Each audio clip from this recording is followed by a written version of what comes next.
Hello, everybody. I'm Nanette Kennedy, here with my colleague Dee Meyer. We are the operations coordinators for Humanities team. We are so glad you are here for this wonderful 6th Global Oneness Day. And we have a great panel coming up. It's the next Buddha will be a Sangha. And we want to thank everybody, the listeners, donors. Without you, we just couldn't do this work. With our evolution on all levels as a given, what is the future and the character of the guru and spiritual teacher as we have come to know them? In this regard, Thich Nhat Hanh's script, The Next Buddha Will Be a Sangha, has become very popular. And recently, Barbara Marx Hubbard said, I see millions of avatars popping up all over the world. With the wisdom of the many incredible teachers past and present becoming ever more infused into our collective consciousness, we find ourselves coming together at a higher level and creating a new being through our love and connectedness.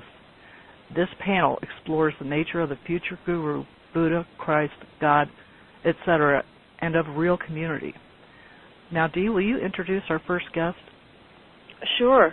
We're going to briefly introduce all of our guests, and then we'll bring in some comments. So our first guest is Archbishop Desmond Tutu, and it's a great pleasure to introduce you to Archbishop Desmond Tutu, whom Humanities team has been blessed to work with over the recent years. Archbishop Desmond Tutu is the 2009 recipient of the Humanities Team Spiritual Leadership Award and a signatory of the Global Oneness Day Declaration. In 2010, he also supported Humanities Team South Africa's call for a National Ubuntu Day, with Ubuntu being the ancient African gift of oneness to the world.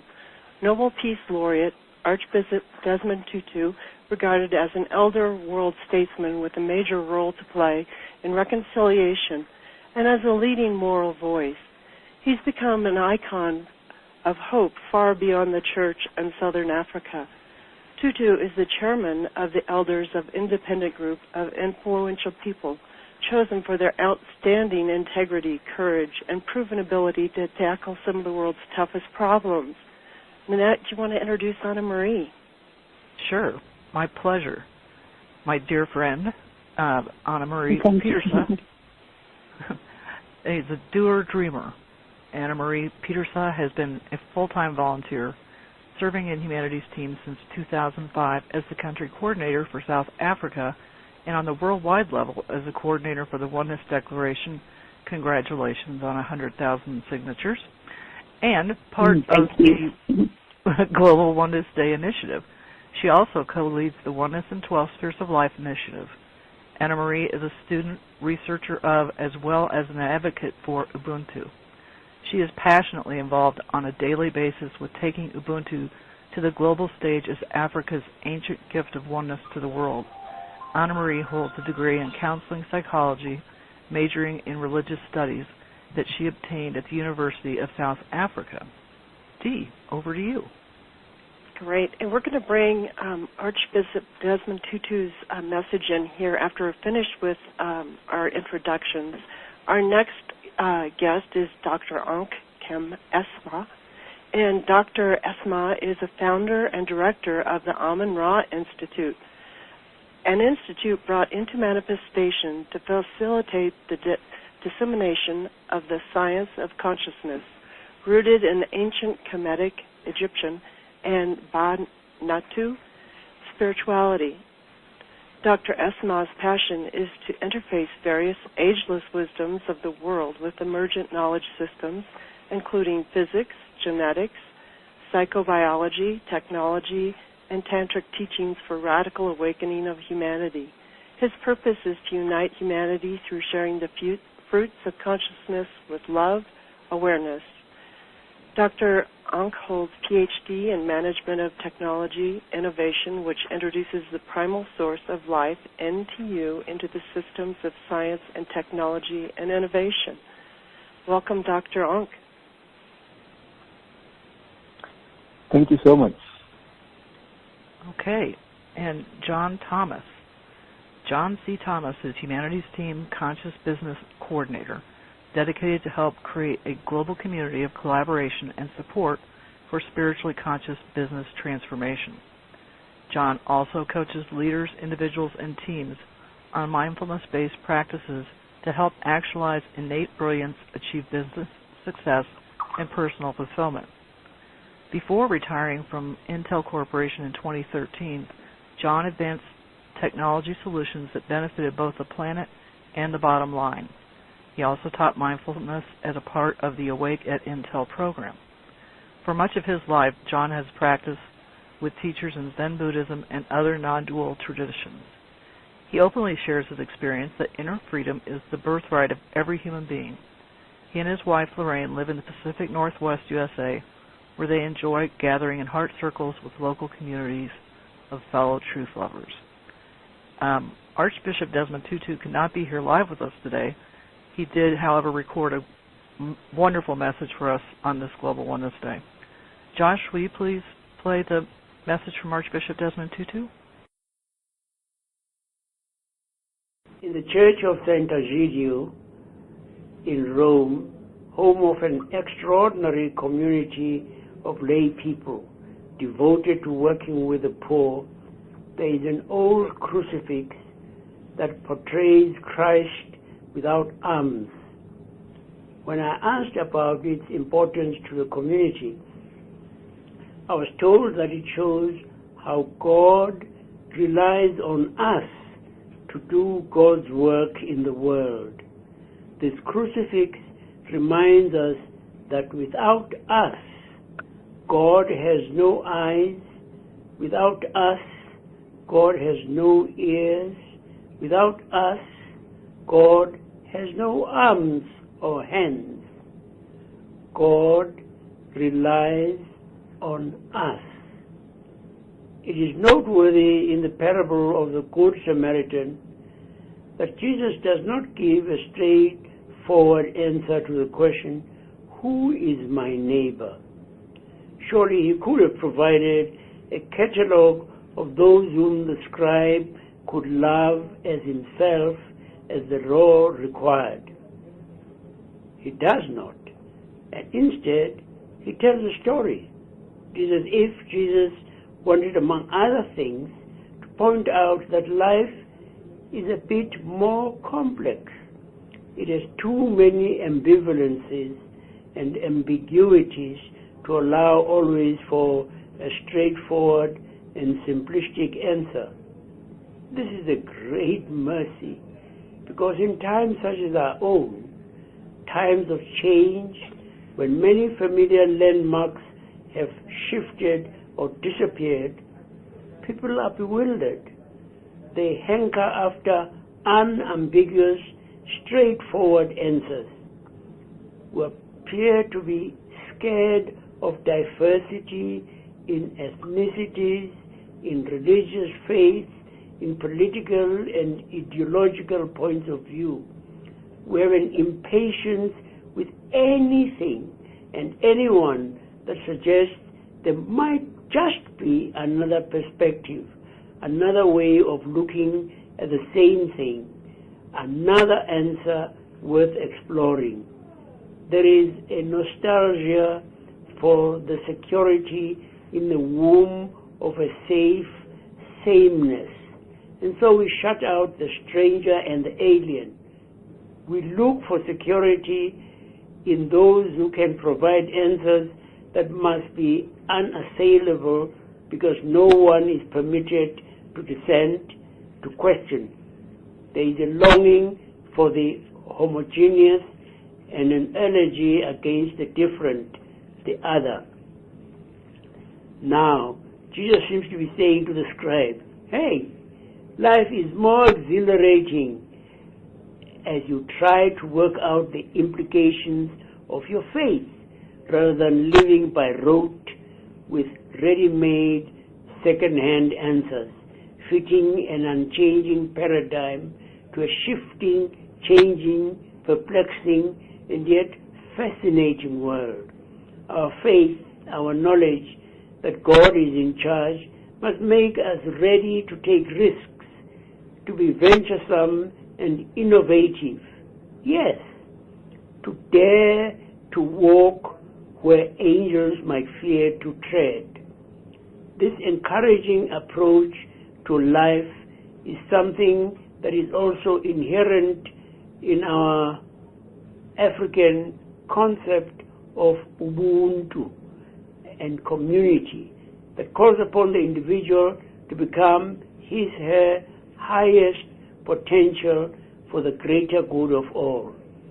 As we practice being and living together as conscious beings, and as we focus on something larger than our own individual lives, we're forming new pathways like neurons between us that allow something greater to be created.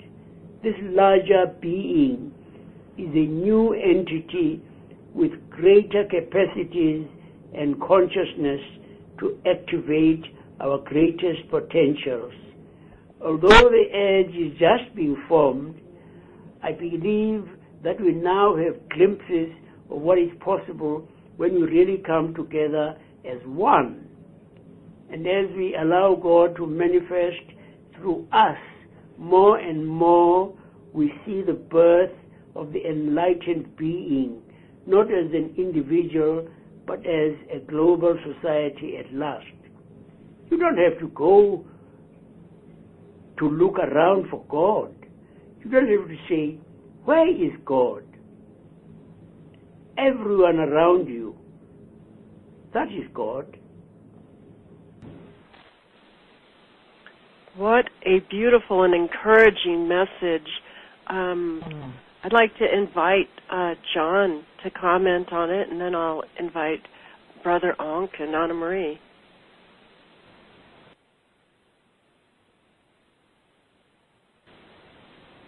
Hello, John, are you with us? Hi, Dee. Yes, sorry, I was momentarily on mute. Yes, very powerful, and I look forward to. I didn't know if at this point you wanted me to go into the fuller sharing or just comment on the Archbishop Desmond Tutu's. Maybe just comment on Archbishop Desmond Tutu's message, and then we'll go into a fuller sharing. Yeah, that sounds great. Well, it's very powerful, and it's very, I think what he's calling in, by naming that what we're saying with the birth of enlightened being, it's not just an individual being, it's an enlightened society. And that's what this panel is all about.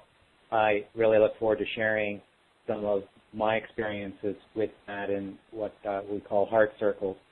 But very powerful, and love to hear it again. Great, thank you. And Brother Ankh, can I invite you to comment on Archbishop Desmond Tutu's message? Yes, indeed. It is a very powerful and very encouraging message for me, in that it invokes the very core of what we call Utu, or the Supreme Being, which actually informs the word Ubuntu itself.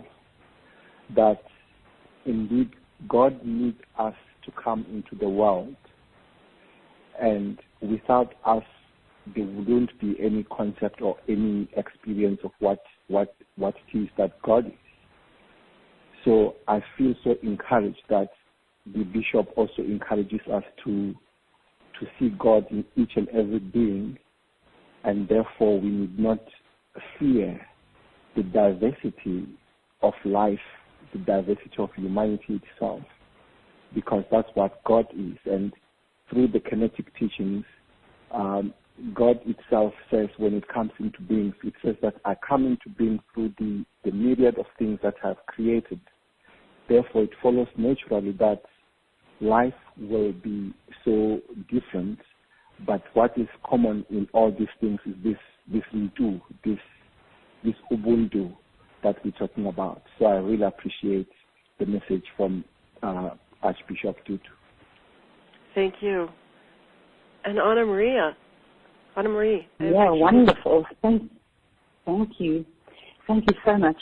So yes, thank you for those beautiful reflections on Archbishop Desmond Tutu's beautiful contribution, John, and Brother Ankh. This Andy sharing is so perfect to start our conversation. So thank you for this thoughtful contribution again, Archbishop Desmond Tutu. During the final part of his presentation, Archbishop Desmond Tutu makes mention of the encouraging African Ubuntu approach, as we mentioned just now. I have a particular interest in this topic and global development that we see happening from this perspective of Ubuntu, that I also refer to as Africa's gift of oneness to the world, that I and my fellow South African and my brother Ank, who I'm so proud to be with here on the panel, will definitely share more about during the conversation. So thank you so much for this reflection on Archbishop Desmond Tutu's contribution, Nanette and Dee. Thank you. This panel discussion is an outflow of what we're seeing happening in the world at this moment, the birth of a new higher being in the form of the collective, that is the consciousness, that is conscious of its oneness. This development is confirmed in the words of Thich Nhat Hanh. The next Buddha will be a Sangha, and it is also explored and expanded upon by Ken Wilber, together with others, through what they refer to as the fourth turning of Buddhism. With this, and to lead us into the discussion, we would like to ask Anna-Marie-Peters to share briefly what is meant by Sangha and what it is according to oneness, integral Buddhism, or integral spirituality that is emerging now. Thank you. Thank you so much, Dee. Yes, people leading up to this panel discussion to Global Oneness Day, people have been asking, so what does Sangha really mean? So briefly, Sangha is one of which is referred to as the three jewels of Buddhism, and these include the Buddha, Dharma, and Sangha. Buddha, as we know, refers to the enlightened one, or the knower, and Dharma is the key concept with multiple meanings that basically form to the principle or law that orders the universe, the knowledge needed and duties to undertake as a way to enlightenment, or we can say the body of teachings of the Buddha, and the essential function or nature of a thing, or we can say the one basic, minute element from which all things are made. The word Sangha then traditionally refers to assembly, company, or community, and most commonly in Buddhism, to the monastic community or ordained Buddhist monks or nuns. Now, when we look at the three jewels of Buddhism, we may think that the Buddha or the Dharma are more important than Sangha, but this traditional view has changed over the years, together with the three common evolutionary turnings, four according to some people who include Tantra of Buddhism, with these including Theravada, Mahayana, and Vajrayana Buddhism. It has been over 1,000 years since the last major evolution of Buddhism. And since that time, we have witnessed astonishing advancements in science, arts, psychology, technology, cultural attitudes, and so on, and almost every other facet of our lives, with these developments having utterly transformed our humanity and redefining our very sense of self in radical ways. But now is the time what thinkers like Ken Wilber and others refer to as the fourth turning of Buddhism. It is a time during which the real value of Sangha is being realized. Sangha as most important maybe, since it contains the Buddha and the Dharma. Sangha as the soil of the seed. Now we see that it is good to have a good teacher, and good teachings are important. But brothers and sisters in true communion is what leads to real transformation, I believe. And this community, the Sangha of today, is not a group of people gathered around a single teacher, but human beings realizing their divinity through others, through nature and through all of life, through loving connection.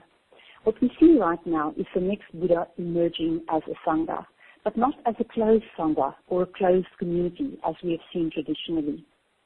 This briefly brings me back to the all-encompassing worldview of Ubuntu. I am because we are. Now, according to this ancient worldview, a person and all of life were never separate from the Creator, and the community was always made up of other human beings, animals and plants, like the whole universe. The human, all of nature and life is one, made possible through love as the core element, love as the gateway, love as the one minute key element of everything.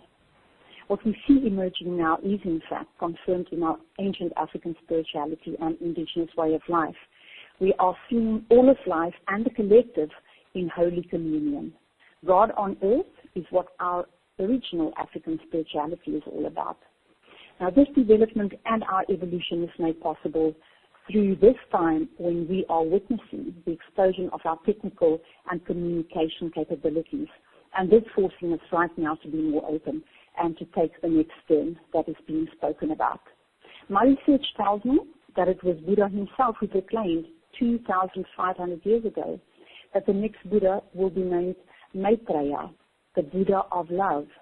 I believe this too with all my heart through my own ancient African spirituality and through my Ubuntu. And I'm sure that this is, in the end, what this conversation will confirm awesomely. Thank you so much, Dee, and over to you. Beautiful. And I so agree with you that Sangha is this building of a beautiful community. It's really the jewel of humanity as we come together in love. So over to you, Nanette. Yes, I agree with what Dee just said. It's all about community and acting as one. All right, so Brother Ankh Esma is an expert in ancient African spirituality, Kemetic science of consciousness, and an expert in indigenous knowledge systems. From this African perspective, Brother Ankh, how is the Enlightened One and the community seen? We see that Ubuntu is highly respected all over the world as a uniquely lived culture. How does Ubuntu play a role in the emergence of the next Buddha, Enlightened One, as a Sangha?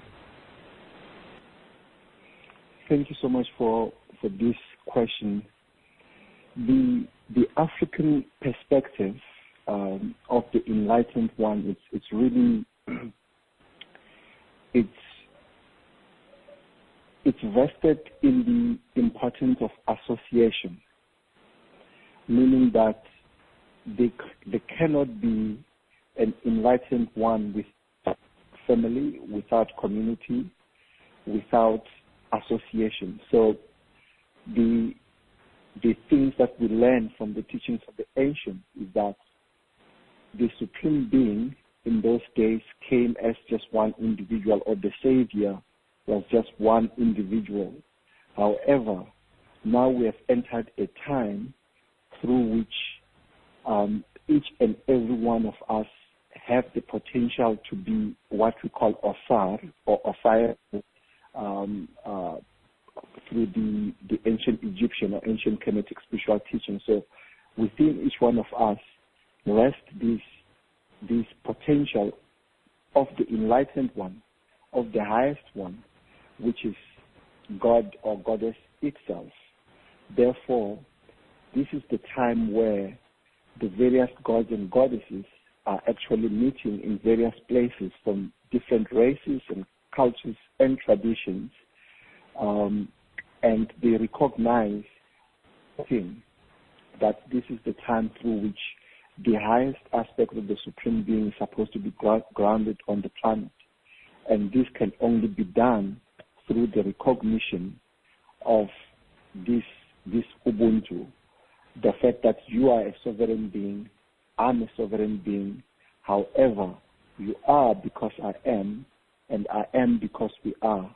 And therefore, each one is because of another. So there is this interdependent, interrelatedness, and interconnectedness of the essence of the Supreme Being, which then gives rise to the emergence of the Buddha, this time not as an individual, but as a collective.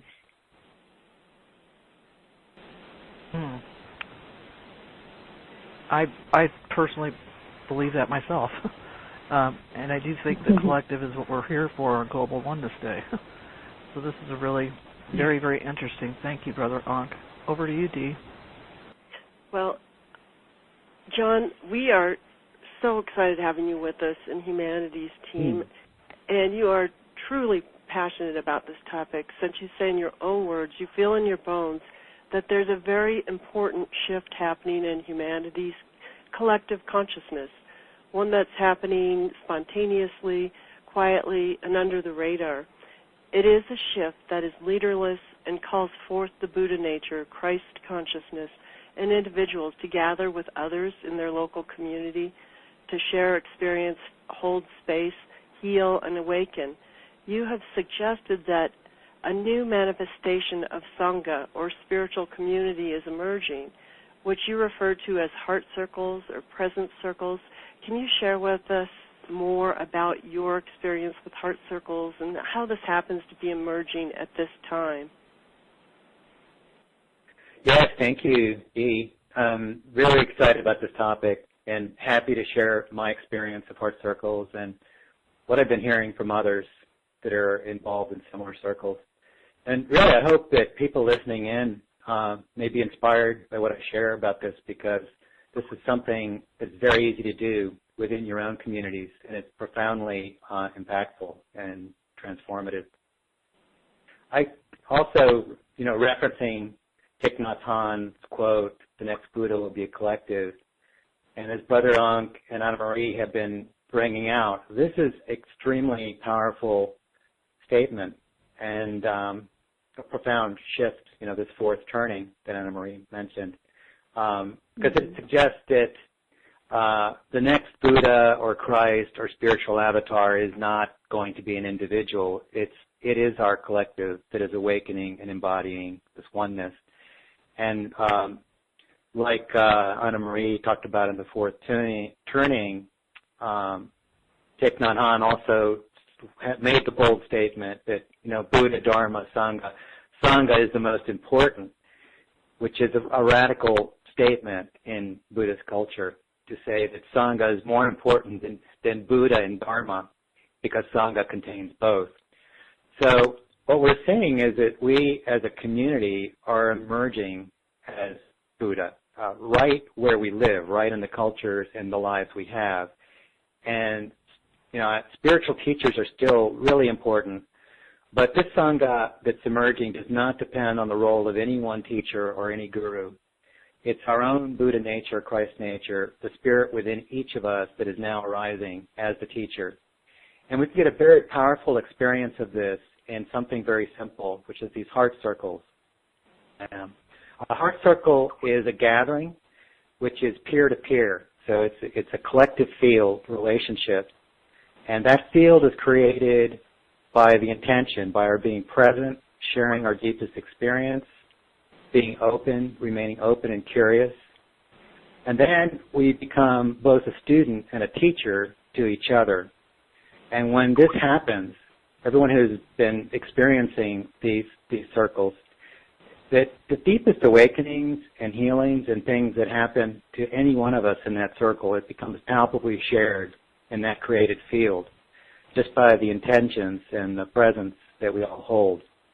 I also want to say, we should appreciate that what I'm describing with these heart circles may seem new in our contemporary culture, spiritual culture, because we've been more fixated on gurus and teachers. But indigenous cultures have been practicing this way for millennia, and circles have been part of humanity. It's part of our collective heritage. So we can learn much from indigenous traditions about these heart circles, and things like the African perspective that Brother Ankh shared about Ubuntu, that you are because I am, and I am because you are. This is just the perfect essence of a heart circle. And I wanted to share, if I can, briefly my own experience with this here in Portland, and tell you that it aligns with what I'm hearing from others who are experiencing this in places like Chicago and Seattle and Boulder, Colorado, and Ashland, Oregon. And I believe it's really something that's emerging globally. Here in Portland, my wife and I started hosting these circles. My wife, Lorraine, and I started hosting these circles in our home several years ago. And this was something Lorraine was inspired to do. And what started out as one circle that was co-ed of men and women soon spawned inspired separate circles, one for men and one for women. And these circles are leaderless. we're led by presence. And Ted Murray, one of the people I spoke to is in Boulder, Colorado, put it beautifully. He said, we access the field together, and whatever comes through, comes through. And I would add that when it does, it really feels perfect. And this experience of heart circles, it's a experience where everyone is given an opportunity to check in and share their experience after a silent meditation. And then we all hold presence for each other and allow what wants to arise in that space. And we've seen beautiful healings and revelations and transformations happen through that process in that safe, loving container that circle becomes. So I would like to just wrap up with a few words encouraging, people who may be listening and go, well, how do we even do this? And I'd say that it's very simple to start a heart circle. All it takes is 2 or more people who feel drawn to and commit to gathering regularly, to hold a clear intention to be present for each other, to be transparent, to share your lives, to authentically just be as you are, with this consecration that we're all waking up together, and we'll stay awake together and grow together. And this is, there's a little more skin in the game with this approach than just going to a retreat or another, large event, because in the smaller circles, when you're called to be present, you're also called to be really vulnerable and expose areas that could be shadow in your life, but also to stand and speak your truth. And so there's a lot more I could say about these circles. It's a very profound experience, and my wife and I, Lorraine, are happy to share with others anything they may want to ask about how they can do this locally and encourage people. Because it's a profound way to immediately enter into this deeper experience that we've been talking about on this panel, where the next Buddha is the Sangha, and we experience that very palpably and through this medium of being encircled together. Beautiful. Thank you, John. We were lucky enough to experience a heart circle at our global council meeting here in Colorado, and it is profound. It is just calls you to authenticity and connection with everybody, and it's palpable. So thank you for sharing, John. Nanette? Oh, my pleasure. Yes, it was a very powerful experience, and I've been involved with other heart circles, and they're very, very powerful. I just, it's a very, very inspiring. It's just very inspiring. I'm going to turn to our second round here. During the second round of our discussion, we would like to hear from our panel members their personal suggestions for how this enlightened community that we see and feel emerging right now, how it is achieved and supported. And I'm going to start with Anna Marie. You indicated, Anna Marie, that you wanted to share more about this concept of Ubuntu, your definition of it and how it works. You have your own website and Facebook page called Reclaim and Live Ubuntu Through the Way of Ma'at. You offer Ubuntu as a means of coming home as the Great Mother and the universal healing energy. Please share more about this, Anna Marie. Thank you, Nanette. Well, you know what, there's so much to say about this, and I do want to point out that Brother Anku is on the call with us. He's really my teacher and my mentor, so I feel so blessed and honored to be sharing about Ubuntu together with him. Thank you so much, Brother Ank, and thank you for being part of my growing in Ubuntu. That's so precious. Yeah, so, we know that Ubuntu is the most uniquely lived, and it's a practical, for me, it's an expression of our oneness. But this breathtaking, it's abstract, and this God quality that it is makes it difficult for us to explain it in a simple way. I often refer to Sophie, who's the African lady who's been our housekeeper for almost 30 years. She has, for me, the best explanation that I've ever heard of Ubuntu. that I've heard so far. And she says that Ubuntu is that thing that gives you goose flesh. And I think that is just that really just points it out to me. It's not something that you can, just when you think you can explain it, you can't. But let's offer briefly a few of my own favorite pointers to what this is all about. So Ubuntu for me is a consciousness, and it's a way of being, and it's the expression of our godliness. The most well-known definition, I am because we are, we see in there that the I is written with a capital letter pointing to the divine. And the I, and also specifically because the divine is so big, it includes everything. It includes all of the other and all of the universe.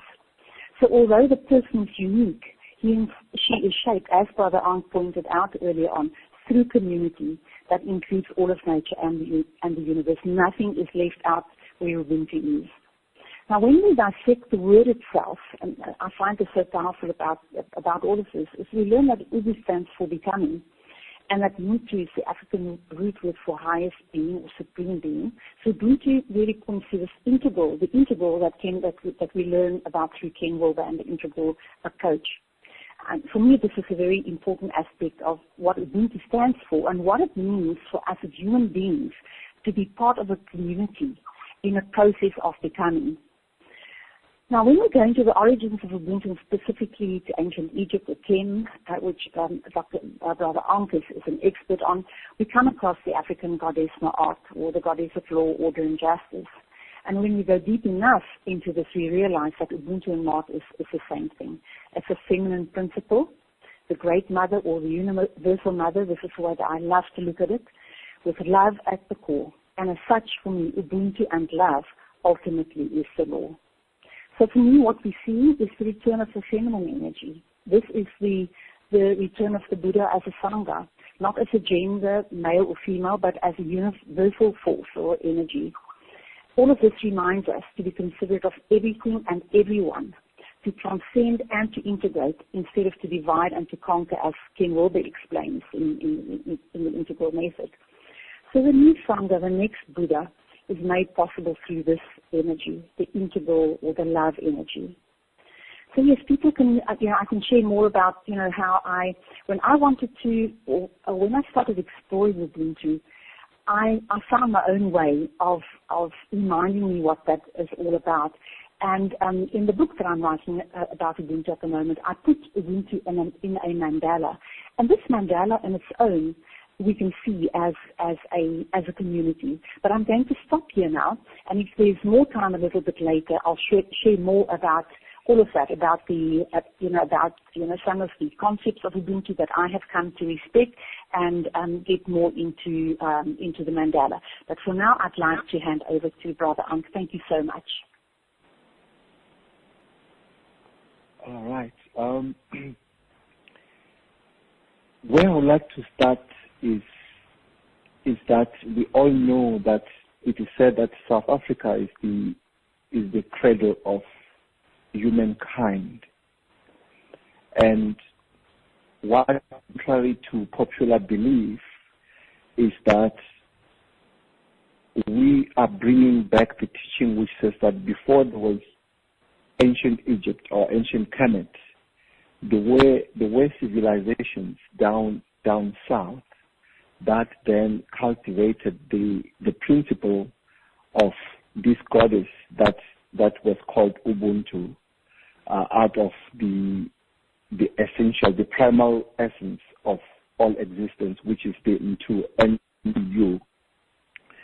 And as Anna Marie said, the essence of Ubuntu, or the principle of Ubuntu, central to it is love, is sharing, is wealth, is truth, is order, and is harmony. All these principles are very, very central and essential for the formation and the maintenance of any Sangha or any community or any country or any family. And these kind of teachings were found all over Africa, and of course, the ancient Egyptians or the Africans that went up the River Nile and established the ancient Egyptian civilization, they established that civilization on the principles of Ubuntu, which they then called Ma'at. And Ma'at then, as I said, as I indicated, says that the Supreme Being needs us in order to come into the earth. And fulfilling this need of the Supreme Being for it to come onto the planet, is the highest act of love. And it is in my love for the Supreme Being that I can actually demonstrate my love for others. So central to this is that we need to cultivate love, because when we cultivate love, we come to the realization that each one of us is a star. There is no more a star and planets around it. The only thing that is empty, the only thing that is at the center is to do with this black hole itself, but everything else is a galaxy of stars and stars. And the question was, how do we live this? How do we enact Ubuntu? Because it's easy to talk about it. We don't have to go very far in order to see how Ubuntu can actually be lived. Simply moving through an African village, one can actually see Ubuntu at work. One is that the primary unit of any nation is, of course, a family. So we are encouraged to build strong families, and it's not only blood families, but it could be anyone that resonates and anyone that is agreeable to be in harmony and in order, to live by the order, the natural order or the natural scheme of things that are actually created by this natural principle of Ma'at or Ubuntu, which is love, sharing, harmony, order, and truth. And the way I'm doing it in two ways in assisting this Sangha. As a director within the Department of Science and Technology, I facilitate the gathering of the elders who are really the custodians of this knowledge with the scientists, and then bring the Ubuntu models of doing things as the way in which the wisdom keepers and the modern scientists come together to create new innovations, new knowledges, which then serve their respective communities. And on the side, also in the community, I was advised to initiate the Amendra Institute, where I then bring these teachings to whoever feels called to come and learn about these ancient teachings. And at the moment, the idea is just to bring down, to just download and transmit these teachings so that they then take root in each and every individual. And then the next step then becomes really the gathering of the masters. So whoever comes there is not really a student. There is the recognition that everyone that is gathering around the table is actually a master and a custodian of a particular knowledge. And what we need to do is simply to create spaces where each one of us can then contribute this knowledge and come up with even a much bigger knowledge which can serve not only smaller communities but the entire planet or the entire cosmos. That's fascinating. Thank you. John, you've been sharing about the wonderful potential of heart circles. Can you please share more about how to form such circles and about the steps and principles you have found to be the most supportive of awakening and healing and of collective transformation? And perhaps you have a contact address for people who want to be in touch with you and to learn more about these principles as you're applying them in the Portland area? And I want to just say real quick that we have a lot of people asking for information about that on the webcast. Yeah, no, thank you. And I speak for myself, my wife, and I'm sure about a dozen or more people in the Portland community would all eagerly share their experience. We don't pretend to be experts, and I mentioned there are people around the country having this experience. But if people want to contact me at my humanities team email, which is john.thomas@humanitieteam.org. I'd be happy to put something together to send out. We have a little document that we could share. The answer to the question, I first want to just take a moment and really honor what Anna Marie has just said, and Brother Ankh, just really a big bow that you're taking these Ubuntu principles into institutions, and what a profound impact that's going to have. And, as I was listening to you, and when you talked about the essence of Ubuntu, like Brother Ankh and Anna Marie shared, it's love, sharing, truth, order, and harmony. And those are the qualities that we encounter when we form a field and create a circle together. That is the very essence of it. You could probably name these Ubuntu circles, for that matter. And I just, also wanted to share that so much of our spiritual culture has created this idea that the enlightenment process is a solo journey. And Thich Nhat Hanh, and one of the things he's really bringing out is this enlightenment sitting alone in a room on a cushion will never work. And this is, the Sangha is the key here. So I think there's, in terms of things we've found, and to come to this very simple process where we're in now, in some previous years, I'd had experiences with working with various types of circles drawn in that way, and began to, one of the things I found is if you try to, we're so conditioned that we need a structure, we need an agenda, we need to structure this, that every time in those previous years that happened, the agenda would just get blown up every time, because when we're all present, what shows up spontaneously in the circle is what's up. It's what's really juicy and alive. And also, I would share that there can be a tendency for some become attached to wanting to be the teacher in that circle, or impose that we're supposed to have a specific kind of experience that needs to look like this or look like that, or we need to be selective about who can come in and who can participate. And, this was something that I really credit my wife. Lorraine had a beautiful insight after one of those gatherings and said, it feels like what wants to emerge is we should just throw that all out the window. And that's what we've done. And we find just being present is all it really takes. There is a very simple process that we follow, which is we gather in a circle, we light a candle in the middle of the room, and we meditate silently for 15 or 20 minutes.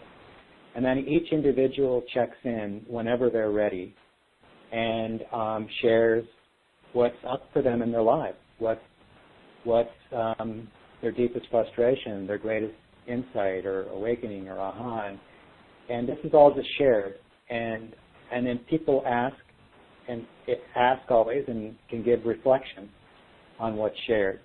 And when we're each complete, we light our own candle from the candle in the middle, and we add our candle to the middle. And by the time we're done, the flow is just beautiful, and we never need an agenda, and there's always enough time for everybody. So I would just say to people drawn this way is you don't need any special qualifications. Just start, even 2 people. And then when that field forms, it's just uncanny how the synchronicities happen, and you start sharing and more people come. It has this Sangha in divine and the collective awakening has its own intelligence. All we need to do is just be open, present, not have agendas, not try to be the leader, and just be very open and love, share, truth, order, harmony, like Brother Ankh just shared. Beautiful. It really speaks to building that beloved community through deep listening, which pain of others. And thank you, John. Yes. And John, will you repeat your email address? And the request is to spell it out slowly. Yes, it's John, John, .Thomas, Thomas,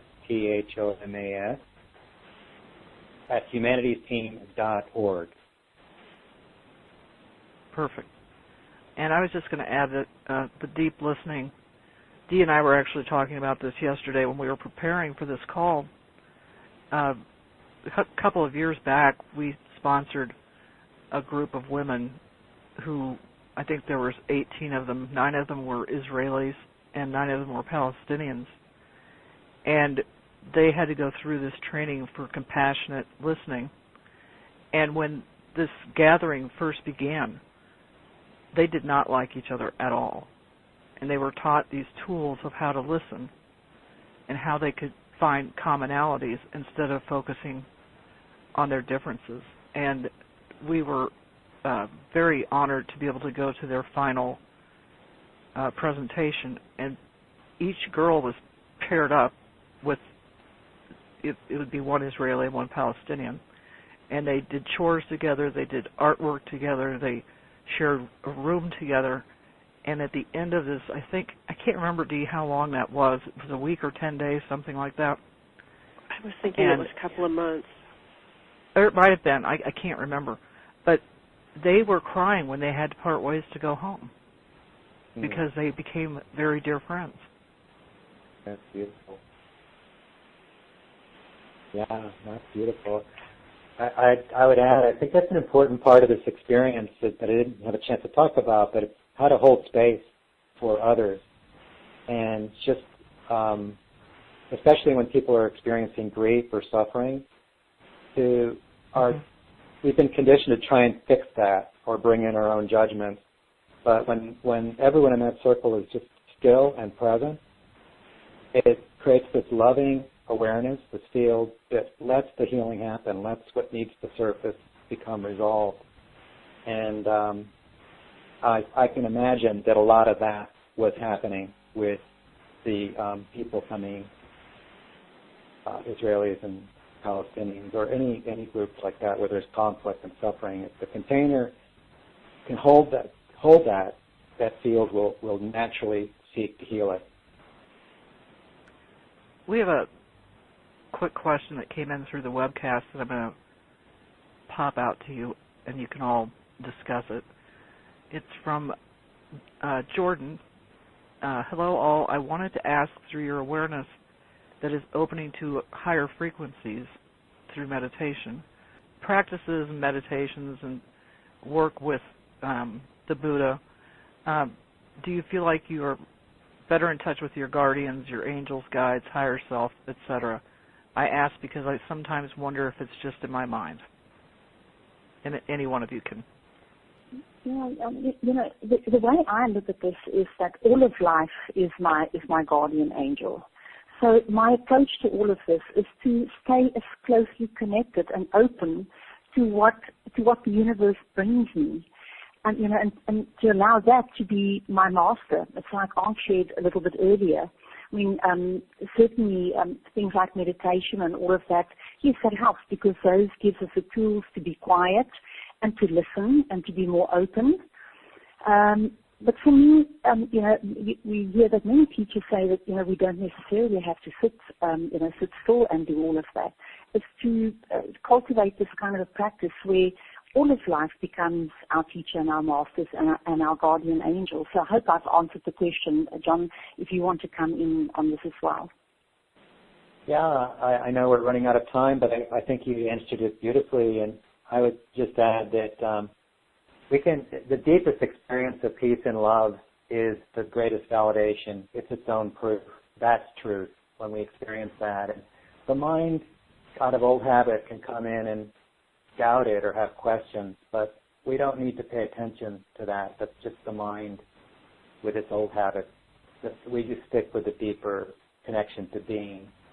And Sangha is the greatest support for that. We get the validation of our truth and our experience with others. It's the greatest support. Well, as always, these calls go so fast, and thank you for your comments, Anna Marie and John, just now with that question. And I want to thank you, Anna Marie, and John, and Brother Ankh. And apologies, Brother Ankh was calling in from Egypt, and we lost the connection. But I really want to thank you for your thoughtful, very thoughtful responses, and it was a great panel, and we'll just go further next time. Oh, and Archbishop Desmond Tutu. Sorry about that.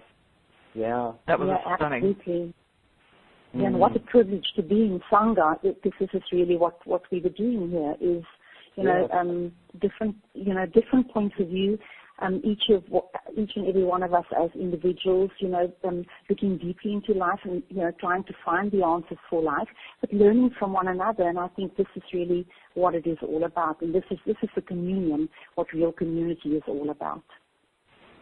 Yes, I agree. A big bow to all of you and everyone listening in for this beautiful Sangha. Yes. Thank you so much. So we've got to wrap it up. Okay.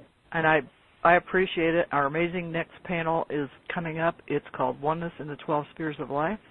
You will hear from Barbara Marks Hubbard, Barbara Fields, Dr. Roger Teal, Anna Marie Petersa, and Juan Carlos Caton. We've got a great hour in store. Let's begin our 10 seconds of silence.